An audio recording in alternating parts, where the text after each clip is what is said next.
Hi friends, welcome back to ಶಿಲ್ಪಾದತ್ತಿ mini vlog. ಮನೆಯಲ್ಲಿ ಎಷ್ಟೋ ಜನಕ್ಕೆ ಪಾಲಕ್ ಇಷ್ಟನೇ ಇರೋದಿಲ್ಲ, ತಿಂತಾನೆ ಇರೋದಿಲ್ಲ. ಅಂಥವ್ರಿಗೆ ಈ ರೀತಿ ಅಂತ ಪಾಲಕ್ ಪೂರಿನ ಮಾಡಿಕೊಡಿ, ತುಂಬ ಇಷ್ಟಪಟ್ಟು ತಿಂತಾರೆ ನೋಡಿ. ಹಾಗೆಯೇ ಇದರ ಒಂದು ಫುಲ್ ಡಿಟೇಲ್ ವಿಡಿಯೋ ನನ್ನ ಯೂಟ್ಯೂಬ್ ಲಾಂಗ್ ವಿಡಿಯೋದಲ್ಲಿ ಇರುತ್ತೆ, ಅಲ್ಲಿ ಕೂಡ ಚೆಕ್ ಮಾಡ್ಕೊಳ್ಳಿ. ಹಾಗೆ ವಿಡಿಯೋ ಇಷ್ಟ ಆದರೆ ಲೈಕ್ ಮಾಡಿ, ನನ್ನ ಚಾನಲ್ಗೆ ಹೊಸದಾಗಿ ನೋಡ್ತಾ ಇರೋ ಸಬ್ಸ್ಕ್ರೈಬ್ ಮಾಡ್ಕೊಳ್ಳಿ. ತುಂಬಾ ರುಚಿಯಾಗಿರುತ್ತೆ, ಆರೋಗ್ಯಕ್ಕೆ ತುಂಬಾ ಒಳ್ಳೆಯದು.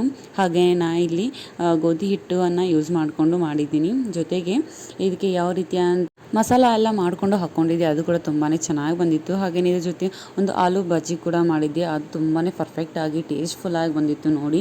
ನೀವು ಕೂಡ ಈ ರೀತಿಯಾಗಿ ಮನೆಯಲ್ಲಿ ಮಾಡಿಕೊಡಿ, ಇಷ್ಟಪಟ್ಟು ತಿಂತಾರೆ, ಅಷ್ಟೊಂದು ರುಚಿಯಾಗಿರುತ್ತೆ. ಹಾಗೆ ಲಂಚ್ ಬಾಕ್ಸ್ಗಂತೂ ತುಂಬಾ ಚೆನ್ನಾಗಿರುತ್ತೆ ನೋಡಿ.